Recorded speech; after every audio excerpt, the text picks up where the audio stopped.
ಉಪ್ಪುಂದದಲ್ಲಿ ಕೊಡಿ ಹಬ್ಬ ಸಂಭ್ರಮದಿಂದ ನಡೆಯಿತು. ಶ್ರೀ ದುರ್ಗಾ ಪರಮೇಶ್ವರಿ ಅಮ್ಮನವರ ಮಹಾರಥೋತ್ಸವವು ವೈಭವದಿಂದ ನಡೆಯಿತು. ತಂತ್ರಿ ಶ್ರೀನಿವಾಸ್ ಅಡಿಗ ನೇತೃತ್ವದಲ್ಲಿ ಪಂಚಾಮೃತಾಭಿಷೇಕ, ವಿಶೇಷ ಭೂತ ಬಲಿ ಸೇರಿದಂತೆ ಹಲವು ಧಾರ್ಮಿಕ ವಿಧಿವಿಧಾನಗಳು ನಡೆದವು. ಮಧ್ಯಾಹ್ನ ದೇಗುಲದ ಸಭಾಭವನದಲ್ಲಿ ಸಾವಿರಾರು ಭಕ್ತರು ಅನ್ನಪ್ರಸಾದವನ್ನ ಸ್ವೀಕರಿಸಿದ್ರು. ಬಳಿಕ ದೇವಿಗೆ ಹರಕೆ ರೂಪದಲ್ಲಿ ಬಂದ ಸೀರೆಯನ್ನ ಬಹಿರಂಗ ಹರಾಜು ಮಾಡಲಾಯಿತು. ಮಹಿಳೆಯರು ಏಲಂನಲ್ಲಿ ಭಾಗವಹಿಸಿ ಪ್ರಸಾದ ರೂಪದಲ್ಲಿ ಸೀರೆಗಳನ್ನು ಖರೀದಿಸಿದ್ರು. ಸಂಜೆ ನಡೆದ ರಥೋತ್ಸವದಲ್ಲಿ ಸಹಸ್ರಾರು ಭಕ್ತರು ರಥ ಇಳಿದು ಸಂಭ್ರಮಿಸಿದ್ರು. ನವ ವಧುವರರು ಶ್ರೀದೇವರಿಗೆ ಹಣ್ಣುಕಾಯಿ ಪೂಜೆ ಸಲ್ಲಿಸಿ ಕಬ್ಬಿನ ಕುಡಿಗಳನ್ನು ಶುಭದ ಸಂಕೇತವಾಗಿ ಮನೆಗೆ ತೆಗೆದುಕೊಂಡು ಹೋಗಿ ಸಂಭ್ರಮಿಸಿದ್ರು.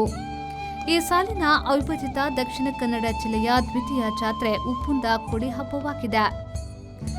ಇಲ್ಲಿನ ಗ್ರಾಮ ದೇವತೆ ಶ್ರೀ ದುರ್ಗಾ ಪರಮೇಶ್ವರಿ ಅಮ್ಮನವರ ವಾರ್ಷಿಕ ಜಾತ್ರೆಗೆ ನವೆಂಬರ್ 30ರಂದು ಧ್ವಜಾರೋಹಣದೊಂದಿಗೆ ಚಾಲನೆ ನೀಡಲಾಗಿತ್ತು. ಬಿಜೂರು ಉಪ್ಪುಂದ ಗ್ರಾಮದ ಸುತ್ತಮುತ್ತಲಿನ ಕಟ್ಟೆ ಬಿಜೂರು, ಉಪ್ಪುಂದ ಗ್ರಾಮದ ಜನರು, ಭಕ್ತರು ಸೇರಿ ತಮ್ಮ ಅಂಗಡಿ ಮುಂಗಟ್ಟು, ಮನೆ ಬೀದಿಗಳನ್ನು ವಿಶೇಷವಾದ ವಿದ್ಯುತ್ ದೀಪಗಳಿಂದ ಅಲಂಕರಿಸಿದ್ರು. ರಾತ್ರಿ ಶನಿವಾರ ಸಂಜೆ ವಿಶೇಷ ಸಾಂಸ್ಕೃತಿಕ ಕಾರ್ಯಕ್ರಮ ನಡೆಯಲಿದೆ. ಚೂರ್ಣೋತ್ಸವವೂ ನಡೆಯಲಿದೆ. ಈ ಸಂದರ್ಭದಲ್ಲಿ ವ್ಯವಸ್ಥಾಪನಾ ಸಮಿತಿಯ ಅಧ್ಯಕ್ಷರಾದ ಯು ಸತೀಶ್ ಶೆಟ್ಟಿ, ಸದಸ್ಯರಾದ ರಾಮಯಸ್, ರಾಜೇಶ್ ದೇವಾಡಿಗ, ನಾರಾಯಣ್ ಕಾರ್ವಿ, ಲಲಿತಾ ಶೆಟ್ಟಿ, ರವೀಂದ್ರ ಪ್ರಭು, ಪ್ರಕಾಶ್ ಉಡುಪ, ಅಂಬಿಕಾ, ಜನಾರ್ದನ್ ಮಾಚಾ ಪೂಜಾರಿ, ಮುಖ್ಯ ಕಾರ್ಯನಿರ್ವಹಣಾಧಿಕಾರಿ ರಮೇಶ್ ಆರ್ಜೆ ಹಾಗೂ ಸ್ವಯಂ ಸೇವಕರು, ಸಾರ್ವಜನಿಕರು ಸಕಲ ವ್ಯವಸ್ಥೆಯನ್ನ ಮಾಡಲು ಸಹಕರಿಸಿದರು. ಕಂಬದ ಕುಣೆ ರೈತರ ಸೇವಾ ಸಹಕಾರಿ ಸಂಘ ಉಪ್ಪುಂದ ವತಿಯಿಂದ ಪಾನಕದ ವ್ಯವಸ್ಥೆಯನ್ನ ಮಾಡಲಾಯಿತು.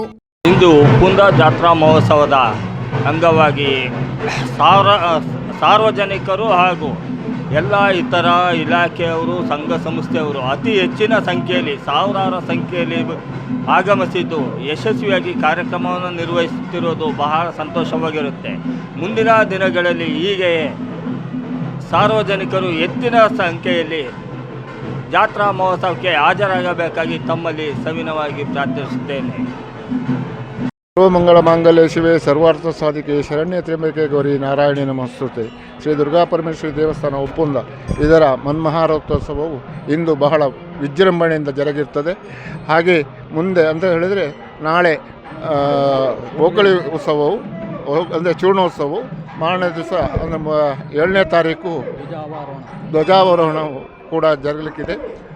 ಈ ಎಲ್ಲ ಕಾರ್ಯಕ್ರಮಗಳಲ್ಲಿ ಇವತ್ತಿನ ಈ ಮಹಾರಥೋತ್ಸವ ಬ್ರಹ್ಮರಥೋತ್ಸವ ಕಾರ್ಯಕ್ರಮದಲ್ಲಿ ಸಾಧಾರಣ ಒಂದು 10-25 ಸಾವಿರ ಜನರು ಸೇರಿರ್ತಾರೆ. ಎಲ್ಲ ಜಿಲ್ಲೆಗಳಿಂದ, ಬೇರೆ ಹೊರ ಜಿಲ್ಲೆಗಳಿಂದ ಕೂಡ ಭಕ್ತರು ಆಗಮಿಸಿರುತ್ತಾರೆ. ಅವರೆಲ್ಲರಿಗೂ ಶ್ರೀದೇವರು ಆಯುರಾರೋಗ್ಯ ಐಶ್ವರ್ಯವನ್ನು ನೀಡಿ ಮುಂದೆ ಉತ್ತರೋತ್ತರ ಅಭಿವೃದ್ಧಿಯನ್ನು ಕರುಣಿಸಲಿ ಅಂತ ನಾನು ಅವರ ಪರವಾಗಿ ಶ್ರೀದೇವಿಯಲ್ಲಿ ಬೇಡಿಕೊಳ್ತಾ ಇದ್ದೇನೆ. ನಮಸ್ಕಾರ. ಉಪ್ಪುಂದ ಜಾತ್ರೆಯ ಸಂಭ್ರಮದಲ್ಲಿದ್ದೀವಿ. ಈ ಕರಾವಳಿಯ ಒಂದು ವಿಜೃಂಭಣೆಯ ಜಾತ್ರೆಗಳಲ್ಲಿ ಉಪ್ಪುಂದ ಜಾತ್ರಾ ಮಹೋತ್ಸವ ಒಂದು. ಈ 8 ದಿನಗಳ ಕಾಲ ನಡೆಯುವಂಥ ಈ ಜಾತ್ರಾ ಮಹೋತ್ಸವ ಧ್ವಜಾವರೋಹಣದಿಂದ ಮುಕ್ತಾಯಗೊಳ್ಳುವಂಥ ಈ ಜಾತ್ರಾ ಮಹೋತ್ಸವ. ಬಹುಶಃ ಇವತ್ತು ಮನ್ಮಹಾರಥೋತ್ಸವ. ಈಗ ಬೇಕಾದಂಥ ಸಿದ್ಧತೆಗಳೆಲ್ಲವೂ ಬೆಳಿಗ್ಗೆಯಿಂದ ಸಂಜೆವರೆಗೆ ಹಿಡಿದ್ರೆ 45,000ಕ್ಕೂ ಹೆಚ್ಚು ಜನ ಭಾಗವಹಿಸುವಂಥ ಒಂದು ಅದ್ಭುತವಾದಂಥ ಜಾತ್ರೆ. ಇಡೀ ಊರೇ ಶೃಂಗಾರಗೊಂಡಂಥ ಜಾತ್ರಾ ಮಹೋತ್ಸವ. ಈ ಧ್ವಜಾರೋಹಣ ಆದ ದಿನದಿಂದ ಹಿಡಿದು ಪ್ರತಿ ಊರಿನ ಕೇರಿ ಬೀದಿಗಳಿಗೆ ಇಲ್ಲಿಯ ಉತ್ಸವ ಮೂರ್ತಿ ಕಟ್ಟೆ ದೇವರಿಗಾಗಿ ಹೋಗುವಂಥದ್ದು. ಇಡೀ ಊರೇ ಅದಕ್ಕಾಗಿ ಕಾದು ಶೃಂಗಾರವನ್ನು ಮಾಡಿ ದೇವರಿಗೆ ಪೂಜೆ ಸಲ್ಲಿಸುವಂಥದ್ದು. ಇವತ್ತು ಆ ಎಲ್ಲ ಪೂಜೆಯನ್ನು ಒಟ್ಟಾಗಿ ಜನರು ಸೇರಿ ಆಚರಿಸುವಂಥ ಒಂದು ಅದ್ಭುತವಾದಂಥ ಜಾತ್ರೆ. ಸಾಕಷ್ಟು ಇತಿಹಾಸವನ್ನು ಹೊಂದಿರುವಂಥ ಕ್ಷೇತ್ರ ಉಪ್ಪುಂದ ದುರ್ಗಾ ಪರಮೇಶ್ವರಿ ಅಮ್ಮನವರ ಕ್ಷೇತ್ರ. ಆದಿಶಂಕರರು 8ನೇ ಶತಮಾನದಲ್ಲಿ ಇಲ್ಲಿ ಪೂಜೆ ಮಾಡಿ ಪ್ರತಿಷ್ಠಾಪಿಸಿದರು ಎನ್ನುವಂಥ ನಂಬಿಕೆ ಇರುವಂಥದ್ದು. ತ್ರೇತಾಯುಗದಲ್ಲಿ ಮಾತಂಗ ಮುನಿಗಳು ಇಲ್ಲಿ ಜಪಿಸಿದ್ದರು ಎನ್ನುವಂಥ ನಂಬಿಕೆ ಇರುವಂಥ ಕ್ಷೇತ್ರ. ವಿಶೇಷವಾಗಿ ಸಂತಾನ ಭಾಗ್ಯ ಕರುಣಿಸುವ ಕ್ಷೇತ್ರ ಅಂತಲೇ ಪ್ರಸಿದ್ಧಿಯನ್ನು ಪಡೆದಿರುವಂಥ ಕ್ಷೇತ್ರ. ಇವತ್ತು ಜಾತ್ರೆಗೆ ಹೊಸ ಮದುಮಕ್ಕಳು ಬರುವಂಥದ್ದು ಸರ್ವೇ ಸಾಮಾನ್ಯವಾದಂಥ ಸಂಗತಿ. ಬಂದವರು ತಾಯಿಯಲ್ಲಿ ಪ್ರಾರ್ಥಿಸಿ, ಕುಡಿಗಾಗಿ ಪ್ರಾರ್ಥಿಸಿ, ಕಬ್ಬಿನ ಕೊಡಿಯನ್ನು ಮನೆಗೆ ತೆಗೆದುಕೊಂಡು ಹೋಗುವಂಥದ್ದು ಒಂದು ವಿಶಿಷ್ಟವಾದಂಥ ಸಂಪ್ರದಾಯ. ಹಾಗೆ ಇಲ್ಲಿ ಭವ್ಯವಾದ ರಥವನ್ನು ನೋಡ್ತಾ ಇರ್ಬೋದು. ಕರಾವಳಿಯ ಒಂದು ಸುಂದರವಾದ ರಥಗಳಲ್ಲಿ, ಮಧ್ಯಮ ಗಾತ್ರದ ರಥಗಳಲ್ಲಿ ಬಹಳ ಸುಂದರವಾದ ರಥದಲ್ಲಿ ನಮ್ಮ ಉಪ್ಪುಂದದ ರಥವು ಕೂಡ ಒಂದು ಬಹಳ ಅಲಂಕೃತವಾದಂಥ ರಥ ಇದು. ಹಾಗೆ ಅಲ್ಲಿ ನೋಡ್ಬೋದು ಪುಷ್ಪಾಲಂಕಾರವನ್ನು ಮಾಡಿರುವಂಥದ್ದು.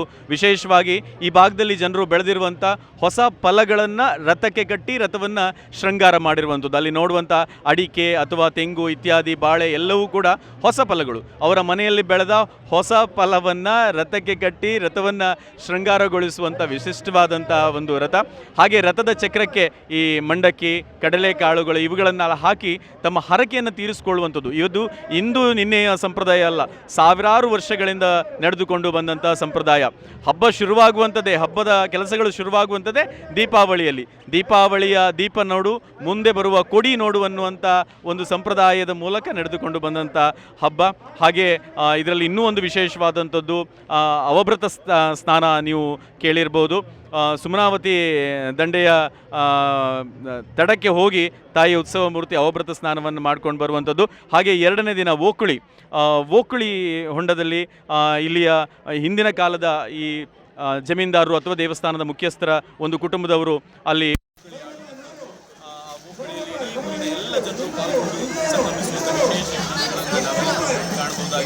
JP ಬಡಾಕೆರೆ, ವಿ4 news, Bengaluru.